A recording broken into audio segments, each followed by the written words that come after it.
जिन students ने Australia study visa के लिए अप्लाई करना है उनके लिए फ़ंड्स की पूरी इन्फॉर्मेशन होना बहुत ही ज़्यादा ज़रूरी है, क्योंकि कई अच्छी प्रोफाइल्स वाले स्टूडेंट्स भी रिफ्यूज़ल फेस करते हैं। क्योंकि उनको फ़ंड्स को लेकर पहले पूरी इन्फॉर्मेशन नहीं होती, कहीं ना कहीं गलती रह जाती है। हम नहीं चाहते कि अच्छी प्रोफाइल वाला स्टूडेंट सिर्फ फ़ंड्स की वजह से या फ़ंड्स की पूरी इन्फॉर्मेशन ना होने की वजह से रिफ्यूज़ल फेस करे। तो आज के वीडियो में हम स्टूडेंट्स को बताने जा रहे हैं कि अगर आप ऑस्ट्रेलिया स्टडी वीज़ा के लिए अप्लाई करने जा रहे हैं, जैन फेब इनटेक पर फोकस कर रहे हैं, तो आपको आईटीआर को लेकर, इनकम को लेकर, फंड्स को लेकर किस तरह की तैयारी रखनी चाहिए, कंप्लीट इन्फॉर्मेशन रहने वाली है। इसलिए पूरी वीडियो शुरू से लेकर एंड तक देखिए और अपने फ्रेंड्स के साथ भी शेयर कीजिएगा जिन्होंने ऑस्ट्रेलिया स्टडी वीज़ा के लिए अप्लाई करना है। स्वागत है आप सभी का, मैं हूं हरजोत कौर और ये पूरी इन्फॉर्मेशन आपके साथ शेयर करेंगे स्टडीज केयर अब्रॉड चंडीगढ़ से Australia study visa expert Manpreet Singh Cheema ji हमारे साथ हैं। स्वागत है मनप्रीत जी, नमस्कार। नमस्कार मैम।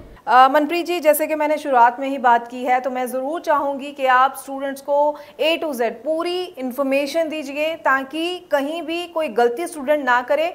कंप्लीट इन्फॉर्मेशन के साथ ज़रूर स्टूडेंट्स को ये भी बताइएगा अक्सर कहाँ पर स्टूडेंट की तरफ से गलती रह जाती है जिसकी वजह से उनको रिफ्यूज़ल फेस करनी पड़ती है। एक एक पॉइंट स्टूडेंट्स को ज़रूर गाइड कीजिए। जी हरजोत मैम, जैसे कि एकेडमिक्स इम्पॉर्टेंट हैं। अगर कोई बच्चा बाहर जाके पढ़ना चाहता है तो जो फाइनेंशियल्स हैं वो उससे भी ज़्यादा इम्पॉर्टेंट हो गए हैं। तो मेरे को लगता है कि जो आपने अभी बोला कि बच्चों से गलती हो जाती है, मुझे लगता है कि ये पेरेंट्स से ज़्यादा गलती हो जाती है, क्योंकि फाइनेंशियल सारे पेरेंट्स ने ही मैनेज करने हैं। पेरेंट्स को लगता है कि बच्चा पढ़ रहा है, बच्चा परसेंटेज ले जाएगा तो उसका वीज़ा इजीली हो जाएगा, हमने तो फ़ीस ही भरनी है। तो मैं ये बता दूं कि फ़ीस के अलावा भी बहुत डॉक्यूमेंटेशन है जो ऑस्ट्रेलिया के लिए मैंडेटरी है। उसके बिना आपकी ऑफर लेटर भी नहीं आएगी आज की डेट में, क्योंकि यूनिवर्सिटीज़ भी फाइनेंशियल्स चेक कर रही हैं, हाई कमीशन तो कर ही रहा है। तो बेसिक आपने जैसे बोला A to Z में देखो एक दो चीज़ें हैं। एक है कि बच्चे के पेरेंट्स के फाइनेंशियल्स, एक है इनकम। तो ये दोनों चीज़ें पैरेलल चलती हैं। अगर किसी की इनकम कम है, फाइनेंशियल्स हैं, फंडिंग है उसके पास, वो केस भी नहीं होगा। जिसकी के पास फंडिंग नहीं है लेकिन फाइनेंशियल एनुअल इनकम अच्छी है, उसका केस भी नहीं होगा। तो इन दोनों चीज़ों का ही होना ज़रूरी है। आपकी इनकम भी होनी ज़रूरी है और आपके पास पैसा होना भी ज़रूरी है। इससे मतलब क्या, देखो जो हम ITRs फाइल करते हैं आज की डेट में, जो यूनिवर्सिटीज़ है वो इतनी स्ट्रिक्ट हो गई हैं कि वो बोल रहे हैं कि मोर देन 70% इनकम पेरेंट्स की मैंडेटरी है। पहले क्या होता था कि अगर पेरेंट्स की इनकम कम भी है, मान लो फादर की इनकम 2-3 लाख है, लेकिन बाकी वो किसी रिलेटिव को ऐड कर लेते थे जिसकी इनकम ज़्यादा होती थी, जहाँ ग्रैंड पेरेंट्स को ऐड कर लेते थे और वो जो कंडीशन है वो फुलफ़िल हो जाती थी। हाई कमीशन और यूनिवर्सिटीज़ बोलती थी ठीक है यार आपने ITRs दिखा दी, चाहे किसी की भी हैं, इट्स वैलिड। बट आज की डेट में क्या है कि अगर आपके चाहे आपके पेरेंट्स इनकम का सोर्स है, पेरेंट्स की इनकम कम है, और आपके चाहे आपके ग्रैंडफादर जो आपके चाचे ताया जो आपके क्लोज रिलेटिव्स हैं उनकी इनकम ज़्यादा है, तो हाई कमीशन नहीं एक्सेप्ट करता, यूनिवर्सिटीज़ भी नहीं एक्सेप्ट करती।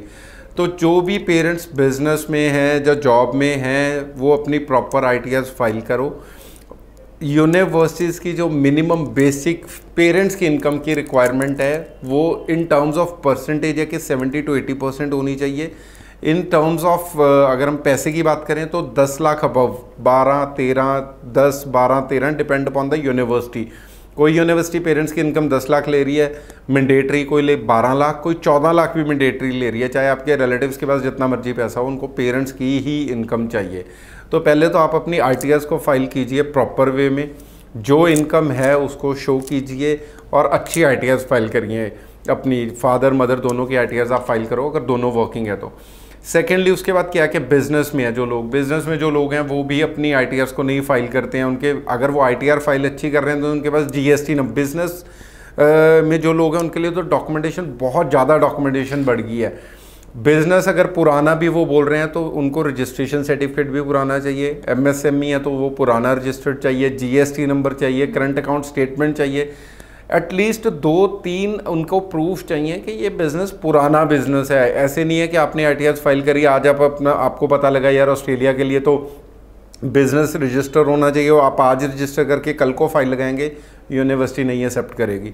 तो कोई भी डॉक्यूमेंटेशन है उसको प्रॉपरली मैनेज करके रखो अगर आपने बच्चे को ऑस्ट्रेलिया भेजना है। चाहे आपके पास पैसा है, चाहे आपकी इनकम अच्छी है, लेकिन अगर वो पेपर्स में नहीं है तो वो किसी काम की भी नहीं है। दूसरी चीज़ ये है कि अगर कोई बिज़नेस से रिलेटेड हाँ, तीसरी चीज़ ये है कि कई यूनिवर्सिटीज़ तो फोटोग्राफ्स, कल हमें एक यूनिवर्सिटी की मेल आई है जिसमें उन्होंने बिज़नेस के फ़ोटोग्राफ्स भी मांगे हमसे। एक हमने स्टूडेंट लगाया है जिनका फादर का कार्स का सेल परचेज़ का बिज़नेस है। उन्होंने बोला कि स्टूडेंट ने बोला कि मेरे फादर का तो यूट्यूब चैनल है, उन्होंने उस यूट्यूब चैनल का लिंक भी लिया है। तो मतलब इतना डीप जा रहे हैं वो आज की डेट में, चेक कर रहे हैं कि जेन्युइन चेक करने के लिए कि बिज़नेस कितना जेन्युइन है। तो अपनी अगर जॉब है तो अपनी आरटीआर फिल कीजिए, अपनी सैलरी स्लिप्स दिखाइए, फॉर्म 16 दिखाइए। बिज़नेस है तो GST number, current account statement और अपना जो रजिस्टर बिज़नेस है उसकी फ़ोटोग्राफ्स, जो भी जितने भी मैक्सिमम प्रूफ आप दे सकते हैं वो दीजिए। तीसरी चीज़ अब आगे फंडिंग, पैसा है कि सेविंग्स उनको चाहिए, रेडली अवेलेबल फंड्स यूनिवर्सिटीज़ को चाहिए। तभी वो ये बोलते हैं कि अगर आपके पास म्यूचुअल फंड्स हैं, एलआईसी पॉलिसीज़ हैं, अगर पोस्ट ऑफिस में पैसा है, कोई भी ऐसा पैसा, आपके जीपी फंड में पैसा है, कोई भी ऐसा पैसा जिसको निकालने में टाइम लगता है, उसको वो पहले ही यूनिवर्सिटीज़ बोल रहे हैं उसको पहले ही विड्रॉ करके सेविंग में डलवाओ, हमें दिखाओ कि वो पैसा सेविंग में आ गया है। बिकॉज हाई कमीशन ये बोलता है कि बच्चे वहाँ पे जाके बोल देते हैं कि सर हम तो नेक्स्ट सेमेस्टर की फ़ीस नहीं दे सकते, हमारे तो फादर ने PF apply, GP fund withdrawal का रिक्वेस्ट डाली हुई है। अब कुछ डिपार्टमेंट्स ऐसे हैं पंजाब गवर्नमेंट या किसी भी और स्टेट में जहाँ पे 3-3 महीने भी लग जाते हैं। तो लॉजिकली आप सोचिए कि बच्चे को फ़ीस आज चाहिए, उसके फादर रिक्वेस्ट डाल रहे हैं, वो 3 महीने बाद निकाल रहे हैं, तो बच्चा फ़ीस कैसे देगा? इसलिए हाई कमीशन बोलता है कि भाई जो भी फंड्स हैं that should be readily available to the student, वो सारे के सारे पैसे को सेविंग में डलवाओ और फिर यूनिवर्सिटीज़ को शो करो। तो कोई भी ऐसा फंडिंग में पैसा है आपके पास जो आपको लग रहा है कि मैं टाइम पे जाके निकलवा लूँगा, उसको आप पहले ही विड्रॉ करके सेविंग में डलवा के और उसकी जो विड्रॉल लेटर्स हैं उसको एज अ प्रूफ लगाएं। जी जी बिल्कुल। तो आप सभी स्टूडेंट्स को मैं कहना चाहूँगी ज़रूर इन बातों का ध्यान रखिए, और स्पेशली जैसे कि मनप्रीत जी ने कहा है कि गलती जो है स्टूडेंट की तरफ से नहीं पेरेंट्स की तरफ से रह जाती है, तो स्टूडेंट ज़रूर ये वीडियो अपने पेरेंट्स को भी दिखाएं ताकि वो भी फंड्स को लेकर, इनकम जो शो करनी है, आईटीआर जो चाहिए, उस सभी को लेकर पहले से ही अपनी तैयारी रखें और कहीं भी जो है आपके प्रोसेस में कोई रुकावट ना आ सके। आई होप स्टूडेंट्स को सारी बातें ज़रूर क्लियर हो चुकी हैं। कोई डाउट है मन में तो ज़रूर जो नंबर डिस्प्ले इस पर कॉल कीजिए, पूरी जानकारी लीजिए, सही प्रोसेस के साथ ही अपनी फाइल पर काम कीजिए। और अगर आप मिलना चाहें तो ज़रूर स्टडीज़ केयर अब्रॉड के ऑफिस आप विजिट कीजिए और अपने डॉक्यूमेंट साथ में ज़रूर लेकर आइए ताकि अच्छी तरह से असेसमेंट की जा सके, सारी बातें आपको अच्छी तरह से समझाई जा सके। बहुत बहुत थैंक्स मनप्रीत जी, पूरी इन्फॉर्मेशन फंड्स को लेकर आज आपने शेयर की है। आगे भी हम स्टूडेंट्स के लिए इसी तरह से और इन्फॉर्मेटिव वीडियोस लेकर आते रहेंगे। फिलहाल के लिए हमें दीजिए इजाज़त। Thank you so much. Thank you ma'am.